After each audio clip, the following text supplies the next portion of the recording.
Welcome back to Nasdaq Trade Talks. I'm Jill Malandrino, global markets reporter at Nasdaq.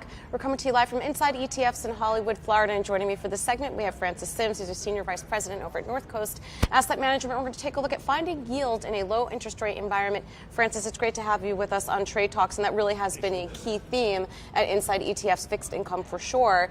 And my question to you is, how are they using yield in what looks like a prolonged low interest rate environment? It is brutal. Yeah. It's been a little long in the tooth. We always talk clients through kind of the interest rate highway. We were cruising down. We're getting 4-5% pretty easy in traditional asset classes. And then all of a sudden it came to a screeching halt. And everybody goes, okay, we'll pull up your iPhones and figure out how long this red line delay is going to be on this interest rate highway, right? And the problem is that you're right, it's just been prolonged in the tooth, and nobody sees like when this end is actually going to happen. What we've done historically at North Coast is really just find alternative routes, right? Instead of just staying on that track and saying, well, this is what got us here, this is what should work, we try to find the alternative, right? We try to look outside the box, we shift the paradigm a little bit and shift it around.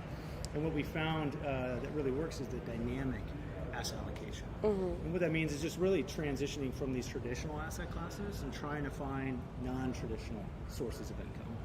So that could be, international bonds, could be REITs, could be dividend stocks. But the way I tend to describe it is you're sort of looking for, smart portfolio construction, and you're trying to build, every client's on a tightrope, right? They're trying to find yield in this tough environment. They're trying to find the right balance at equilibrium. And so what we're trying to do is develop portfolio strategies that balance out well, that create equilibrium. It's kind of like the standard deviation, all those other fun models and words we like to throw out. But really just simplistically, we're looking at non-traditional and traditional asset classes. And when the risk starts to outweigh the reward, we've got to transition, have a liquidity event, find something over here to bring equilibrium back. ETFs give us the ability to do that very quickly. Yeah, they certainly do. Now, how about balancing low cost, another big conversation here, versus high value? For investors in the ETF space, do you pay for what you get for, or can investors make out here in a low cost environment? I definitely think they can. I think the danger is not fully evaluating the depth of ETFs. We have 2,000-ish in the United States ETFs, 350 on iShares, that we really kind of align with and work well with. But instead of just looking at cost, there's also the commission of trades, right? And liquidity. There's bid-ask spreads, synthetic versus physical. There's all these other metrics to really look at. I think if we stop at cost, it's kind of at our neglect of looking deeper. So rather than, I think most clients are sort of, they're overwhelmed with the amount of inventory out there. I think that's troublesome for them, and so they just say, well, the easiest thing to do, I'm just going to find the cheapest one, right?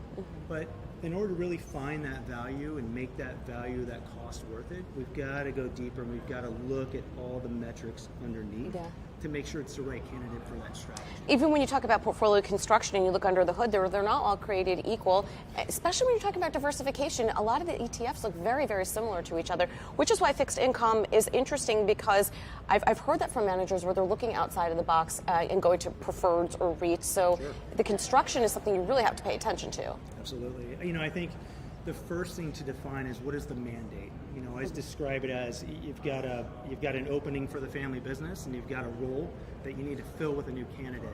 And what you have to do is you have to post for that job first and say, well, this is the mandate that I need to fulfill. This is, I need income, or I need growth, or I need downside risk protection. And so what you do is you go look at all the resumes, and you say, well, let's start ticking these down and finding who's actually going to be the best candidate for this job. That's an interview process, right? So that's grabbing the plow by the hands. That's sweat equity, portfolio management 101 to get in there and go through the analytical process, because you're right, they're not all created equal, and one's going to rise to the top, and that's the one we want to own. All right, Francis, thanks for joining us at Inside ETFs, and thanks for joining me on Trade Talks. I'm Jill Malandrino, global market